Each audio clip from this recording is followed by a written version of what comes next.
Yes madam, 1972 ಅಲ್ಲಿ engineering ಕಾಲೇಜಲ್ಲಿ 150 ಜನ ಹುಡುಗರ ಮಧ್ಯೆ ಒಂದೇ ಒಂದು ಹುಡುಗಿ, ಅದು ನೀವು ಫಸ್ಟ್ ರ್ಯಾಂಕ್ ತಗೊಳ್ತೀರಿ, ಗೋಲ್ಡ್ ಮೆಡಲ್ ತಗೊಳ್ತೀರಿ. ಆ ಕಾಲದ ನಮ್ಮ ಚೀಫ್ ಮಿನಿಸ್ಟರ್ ಆದ ದೇವರಾಜ್ ಅರಸ್ ಅವರ ಕೈಯಿಂದ ಆ ಗೋಲ್ಡ್ ಮೆಡಲ್ನ ಸ್ವೀಕರಿಸ್ತೀರಿ. ಅಲ್ಲಿಂದ ಕಂಪ್ಯೂಟರ್ ಲೈನ್ಗೆ ಶಿಫ್ಟ್ ಆಗ್ತೀರಿ. You going to M Tech in computers in Indian Institute of Science. 1974 ಅಲ್ಲಿ ಅಲ್ಲೂ ಮೊದಲನೇ ಸ್ಥಾನ ಪಡಿತೀರಿ, ಫಸ್ಟ್ ರ್ಯಾಂಕ್ ತಗೊಳ್ತೀರಿ. ಫಸ್ಟ್ ರ್ಯಾಂಕ್ ತಗೊಂಡು ನೋಟಿಸ್ ಬೋರ್ಡ್ ಹತ್ರ ಹೋಗ್ತೀರಾ. ಆ ನೋಟಿಸ್ ಬೋರ್ಡ್ ಮೇಲೆ ಒಂದು ಪ್ರಕಟಣೆ ಇರುತ್ತೆ, ಕ್ಯಾಂಪಸ್ ಸೆಲೆಕ್ಷನ್ ನಡೀತಾ ಇದೆ, ಆದರೆ ಇದು ಗಂಡಸರಿಗೆ ಮಾತ್ರ ಅಂತ. ನಿಮ್ಮ ಪ್ರತಿಕ್ರಿಯೆ ಏನಿತ್ತು? ಆಮೇಲೆ ಏನಾಯ್ತು? 1974 ಏಪ್ರಿಲ್ ತಿಂಗಳು ಅನ್ಸುತ್ತೆ, ನನಗೆ ಅಮೆರಿಕಾದಲ್ಲಿ 2-3 ಯೂನಿವರ್ಸಿಟಿಗೆ ಸ್ಕಾಲರ್ಶಿಪ್ ಸಿಕ್ಕಿತ್ತು PhD ಮಾಡ್ಲಿಕ್ಕೆ. ನಾನು ಹೋಗ್ಬೇಕು ಅಂತಾನು ಮಾಡ್ಕೊಂಡಿದ್ದೆ. ಒಂದಿನ ಹೀಗೆ ಊಟ ಆದ್ಮೇಲೆ ಮೆಸ್ ನಿಂದ ಬರ್ಬೇಕಾದ್ರೆ ನೋಟಿಸ್ ಬೋರ್ಡ್ ನಲ್ಲಿ Tatas Telco company invites young bright engineers ಎಲ್ಲ ಕ್ವಾಲಿಫಿಕೇಶನ್ ಕೊಟ್ಟು ಕೆಳಗಡೆಗೆ ಸಣ್ಣ ಅಕ್ಷರದಲ್ಲಿ ladies students need not apply ಅಂತ ಇತ್ತು. ಕೋಪ ಬಂದ್ಬಿಡ್ತು. ಹೇಗೆ ಇವರು ಹೆಣ್ಣು ಮಕ್ಕಳನ್ನು ಯಾವ ಬೇಸಿಸ್ ಮೇಲೆ ಬೇಡ ಅಂತಾರೆ? ಯೋಚನೆ ಮಾಡ್ತಾ ನಾನು ಹಾಸ್ಟೆಲ್ಗೆ ಬಂದೆ. ಆಮೇಲೆ ನೆನಪಾಯ್ತು ನನಗೆ, JRD ಟಾಟಾ ನಮ್ಮ ಇನ್ಸ್ಟಿಟ್ಯೂಟ್ ಬರ್ತಾ ಇದ್ರು. ಫೌಂಡರ್ಸ್ ಡೇ ಅಂದ್ರೆ ಜಮ್ಶೆಡ್ಜಿ ಟಾಟಾ ಅವರ ಹುಟ್ಟಿದ ಹಬ್ಬಕ್ಕೆ. ನಾನೊಂದು ಸಾಮಾನ್ಯ ಸ್ಟೂಡೆಂಟ್, ಅವ್ರು ದೊಡ್ಡ ವ್ಯಕ್ತಿ, ದೂರದಿಂದ ನೋಡ್ತಿದ್ದೆ, ಅವ್ರ ಸೆಲಿಬ್ರಿಟಿ. ನನ್ಗನ್ಸ್ತು ಇಲ್ಲ, ಇವಾಗ ತಿಳಿಸ್ಬೇಕು ಅವ್ರು ಮಾಡ್ತಿರೋದು ಅನ್ಯಾಯ ಅಂತ. ಒಂದು ಪೋಸ್ಟ್ ಕಾರ್ಡ್ ತಗೊಂಡು ಅದರಲ್ಲಿ ಇಂಗ್ಲಿಷ್ ನಲ್ಲಿ ಬರ್ದೆ, ಸನ್ಮಾನ್ಯ JRD ಅವರಿಗೆ, ನೀವು ನಿಮ್ಮ ಕಂಪನಿಗಳು ಯಾವತ್ತೂ ನಮ್ಮ ದೇಶದ ಪ್ರಗತಿಯಲ್ಲಿ ಚುಕ್ಕಾಣಿಯಲ್ಲಿ ಇರ್ತದೆ. ಬ್ರಿಟಿಷರು ಬಿಟ್ಟು ಹೋಗುವ ಮುಂಚೆ ನೀವು ಟಾಟಾ ಕಂಪನಿ ಶುರು ಮಾಡಿದವರು. ಟಾಟಾ ಕೆಮಿಕಲ್ಸ್ ಇತ್ತು, ಟಾಟಾ ಸಾಲ್ಟ್ ಇತ್ತು. ಅಂಥವರು ಒಂದು ಸಮಾಜದಲ್ಲಿ 50% ಜನ ಹೆಣ್ಣು ಮಕ್ಕಳಿರುವ ಒಂದು ಸಮಾಜದಲ್ಲಿ ladies students need not apply ಅಂದ್ರೆ ನಮ್ಮ ದೇಶದಲ್ಲಿ 50% ಆಸ್ಪಿರೇಷನ್ ಸ್ಕಿಲ್ ಸತ್ತು ಹೋಗ್ತವೆ. 50% ಜನರು ಕೆಲಸ ಮಾಡಿದ್ರೆ ಉಳಿದ್ ಬಿಡ್ತಾರೆ. ಅಂತ ಸಮಾಜ ಹೇಗೆ ಮುಂದೆ ಬರ್ತದೆ? ನೀವು ಇಂಥ ಡಿಸಿಷನ್ ತಗೊಂಡ್ರೆ ನನಗೆ ಬಹಳ ಆಶ್ಚರ್ಯ ಮತ್ತು ಖೇದ ಎರಡೂ ಆಗಿದೆ ಅಂತ ಬರ್ದೆ. ಅವ್ರ ಅಡ್ರೆಸ್ಸೇ ಇಲ್ಲ ನನ್ನ ಕಡೆಗೆ. ಆಮೇಲೆ ಯೋಚನೆ ಮಾಡಿದೆ, ಯಾರು ಇವರು, ಯಾರು ಕಳಿಸ್ಬೇಕು? ಆ ಪೋಸ್ಟ್ ಕಾರ್ಡ್ ಹಿಂದ್ಗಡೆಗೆ JRD ಟಾಟಾ 5 ಪೈಸಾ ಪೋಸ್ಟ್ ಕಾರ್ಡ್, ಅವಾಗ ಟೆಲ್ಕೋ ಆ ಕಂಪನಿಯವರೇ ಮಾಡಿದ್ದು, ಬಾಂಬೆ ಅಂತ ನಾ ಬರ್ದ್ ಕಳಿಸ್ಬಿಟ್ಟೆ. ಅದು ಹೋಗಿ ಅವ್ರು ಮುಟ್ತು. ಅವ್ರು ಕರೆದು ಕೇಳಿದ್ರಂತೆ, ಒಂದು ಹುಡುಗಿ ಒಂದು ನ್ಯಾಯ ಕೇಳ್ತಾ ಇದ್ದಾಳೆ. ಏನಂದ್ರೆ ಒಂದು ಸಮಾಜದಲ್ಲಿ 50% ಜನರನ್ನ ನೀವು ಕ್ರಿಯಾವಿಹೀನ ಮಾಡ್ತೀರಿ, ಅದು ಯಾಕೆ ಅಂತ ನನಗೆ ಪ್ರಶ್ನೆ ಕೇಳ್ತಾಳೆ. ಇದನ್ನ ಯಾಕೆ ಈ ತರ ಅಡ್ವರ್ಟೈಸ್ ಮಾಡ್ಕೊಟ್ರಿ? ಆ ಹುಡುಗಿನ ನೀವು ಕರಿಬೇಕು ಇಂಟರ್ವ್ಯೂಗೆ. ಟೆಕ್ನಿಕಲಿ ಕ್ವಾಲಿಫೈ ಆಗ್ಲಿಲ್ಲ ಅಂದ್ರೆ ಮಾತು ಬೇರೆ. 6-7 ಜನ ಸೇರಿ ಆಮೇಲೆ ನಂಗೊಂದು ಟೆಲಿಗ್ರಾಮ್ ಬಂತು, attend interview at Pune at hour cost, first class ಅಂತ ಬರೆದಿದ್ರು. ಅವಾಗಿನ ಕಾಲದಲ್ಲಿ ಫ್ಲೈಟ್ ಗೀಟ್ ಇರ್ಲಿಲ್ಲ. ಅದು ಬಹಳ ಅಟ್ರಾಕ್ಟಿವ್ ಆಯ್ತು. ಫಸ್ಟ್ ಕ್ಲಾಸ್ ನಾನು ಯಾವಾಗ ಹೋಗಿರ್ಲಿಲ್ಲ. ಹೋಗ್ಬೇಕು ಅಂದೆ. ಅವ್ರನ್ನ ಹೋದ ತಕ್ಷಣ ಎಲ್ಲರೂ ಮಾತಾಡ್ಕೊಂಡ್ರು, ಇವಳೆ ಕಾಗದ ಬರೋದು ಹುಡುಗಿ ಅಂತ.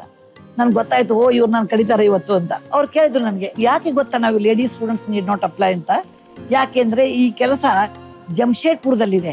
ಇವಾಗ ಬಿಹಾರ ಹೇಗಿದೆ, ಅವಾಗ್ಲೂ ಹಾಗೇ ಇತ್ತು ಬಿಹಾರ. ಆ ಬಿಹಾರದಲ್ಲಿ ನೀನು ಕೆಲಸ ಮಾಡ್ಬೇಕು ಅಂದ್ರೆ ಶಿಫ್ಟ್ ನಲ್ಲಿ ಮಾಡ್ಬೇಕಾಗುತ್ತೆ. ಮುಂಜಾನೆ 6ರಿಂದ 2 ಇಲ್ಲ 2ರಿಂದ 8.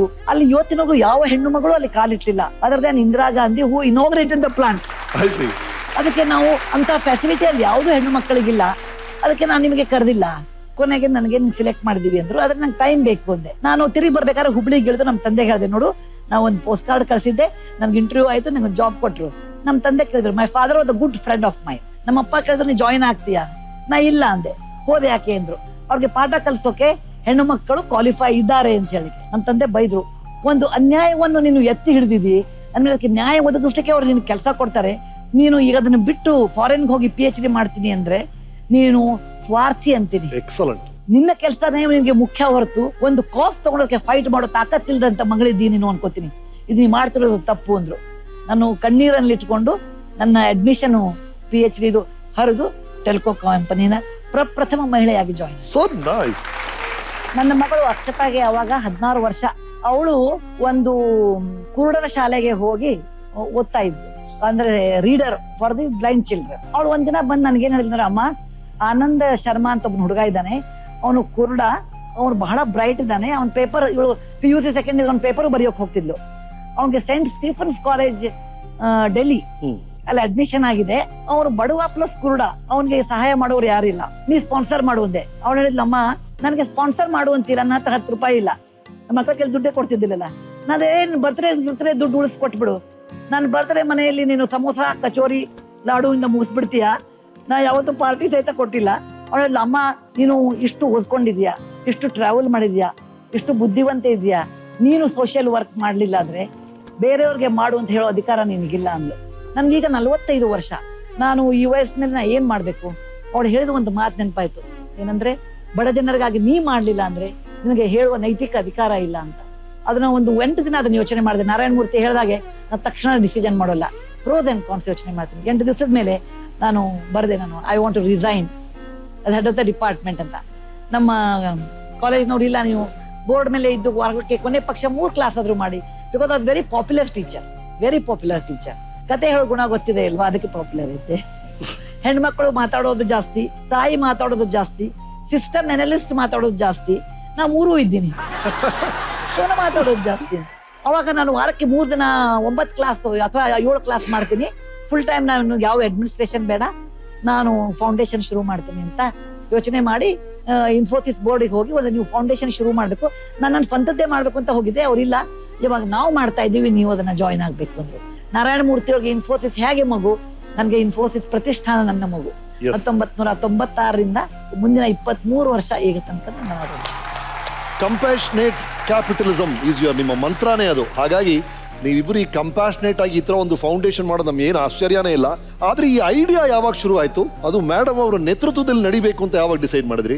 1997-98 ಆ ಇಸ್ವಿಗಳಲ್ಲಿ ನಾವು ಕೂತ್ಕೊಂಡು ಯೋಚನೆ ಮಾಡಿದ್ವಿ. ನಮ್ಮ ಕಂಪ್ನಿ ಬಹಳ ವರ್ಷ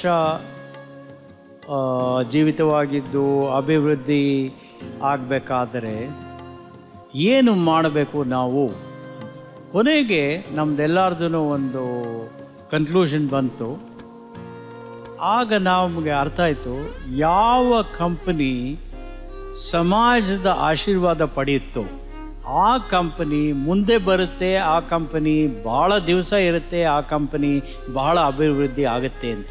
ಆಗ ನಾವು ಬಹಳ ಯೋಚನೆ ಮಾಡಿದ್ವಿ, ಇದರಲ್ಲೆಲ್ಲ ಯಾರು ಬಹಳ ಚೆನ್ನಾಗಿ ಈ ಜವಾಬ್ದಾರಿಯನ್ನು ಹೊರಬೋದು ಅಂತ.